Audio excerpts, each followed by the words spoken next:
L'intérêt de ces échographies, il est simple.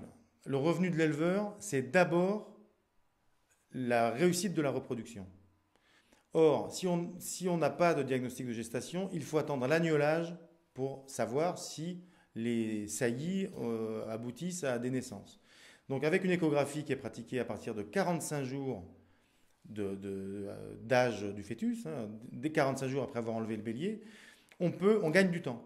Au bout de 45 jours après la lutte, on sait les brebis pleines, les brebis vides, les brebis doubles, voire même on peut aller faire des diagnostics plus grands. Donc l'éleveur, il peut prévoir l'alimentation des brebis pleines, des brebis vides, des brebis qui auront des jumeaux.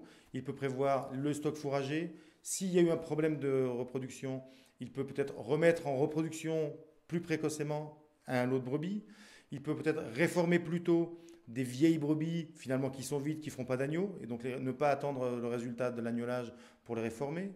Il peut, ce qu'on fait souvent au mois de janvier, envoyer les brebis vides sur des pâturages plus pauvres et valoriser des surfaces pastorales plus pauvres et soigner d'autant plus les brebis qui ont un agneau dans le ventre. Donc par rapport à cette problématique, pour pouvoir développer ce service pour un plus grand nombre d'éleveurs, on a cherché des solutions qu'on a trouvées et qu'on a imaginées, des solutions d'organisation de chantier qui nous permettent aujourd'hui d'avoir des cadences de travail, des finesses de diagnostic, vraiment sans commune mesure avec ce qu'il y avait il y a ne serait-ce que 15 ans en arrière, et qui apportent un fort développement de ce service dans l'ensemble des coopératives de la région.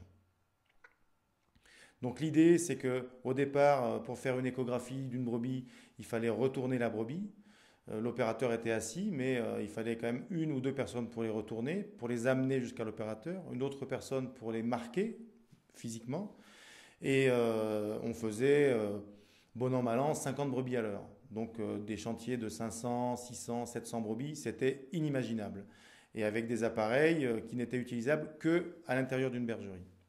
Donc on est allé voir un peu les gens qui sont plus spécialisés dans les grands troupeaux et extérieurs, sur les anglo-saxons.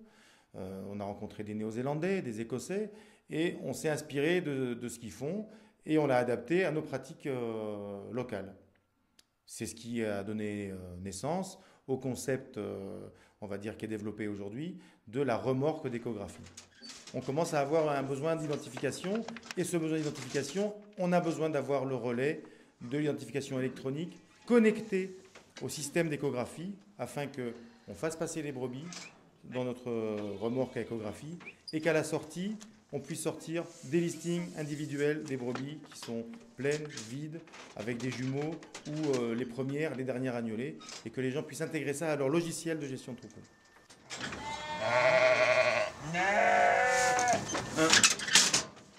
80 377.